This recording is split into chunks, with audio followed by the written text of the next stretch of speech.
गोरेगावमधल्या जीवघेण्या म्युझिक कॉन्सर्टच्या आणखी धक्कादायक बाबी या सध्या समोर येत आहेत। सहभागी झालेल्या 80% विद्यार्थ्यांनी नशा केल्याचा संशय हा व्यक्त केला जातोय। ऑक्टोबरमधल्या हाय प्रोफाईल इव्हेंटमध्ये देखील ड्रग्ज सेवन झाल्याचा दावा देखील आता करण्यात आलेला आहे।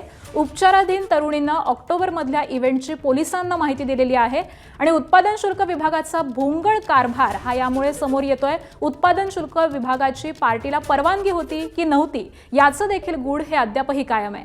नेस्को पर्यंत ड्रग्ज कसं पोहोचलं याचा पोलिसांकडून आता तपास सुरू झालेला आहे। मुंबईमधील हाय प्रोफाईल इव्हेंटमध्ये ड्रग्जचा सर्रास वापर केला जातोय हेच यावरून दिसून आलंय।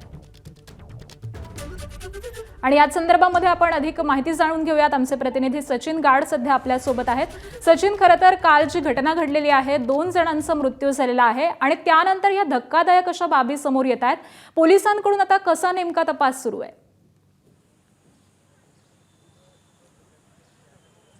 नक्कीच आकांक्षा, अनेक धक्कादायक बाबी या सगळ्या ड्रग्ज प्रकरणातून समोर येत आहेत। आतापर्यंत दोघांचा मृत्यू झालेला आहे, तर अन्य एका तरुणीची प्रकृती ही गंभीर असल्याची माहिती सध्या मिळते। जी काही माहिती सध्या पोलिसांकडून मिळालेली आहे त्यामध्ये या संपूर्ण कॉन्सर्टमध्ये जे विद्यार्थी आलेले होते त्यातील बहुतांश विद्यार्थ्यांनी सेवन जे होतं ते मद्याचं सेवन केलेलं होतं, काहींनी ड्रग्जचं देखील सेवन केलेलं होतं आणि त्यांना ओव्हरडोस झाला, त्यांना त्रास झालेला आहे। जी एक तरुणी गंभीर जखमी झालेली आहे, तिने पोलिसांना एक धक्कादायक जबाब दिलेला आहे। याआधी देखील मांद्रे कुर्ला संकुलात अशाच प्रकारच्या एका हाय प्रोफाईल पार्टीमध्ये तिने याच ड्रग्जचं सेवन केल्याचा धक्कादायक जबाब या तरुणीने पोलिसांना दिलेला आहे। त्यामुळे मुंबईतील हाय प्रोफाईल पार्टीजमध्ये कशा प्रकारे ड्रग्जचा सर्रास वापर होतो हे आता पुन्हा एकदा नव्याने समोर आलेलं आहे। आता या प्रकरणी पोलिसांनी जे 2 ड्रग सप्लायर आहेत त्यांना अटक केलेली आहे, त्यासोबतच ज्या इव्हेंटचे ऑर्गनायझर आहेत त्यांना अटक करण्यात आलेली आहे आणि काही सोबत जे विद्यार्थी होते त्यांच्यावर सध्या पोलिसांनी अटक केलेली आहे। या संपूर्ण प्रकरणात उत्पादन शुल्क विभागाची परवानगी होती का, जे विद्यार्थी आत गेलेले होते त्यांनी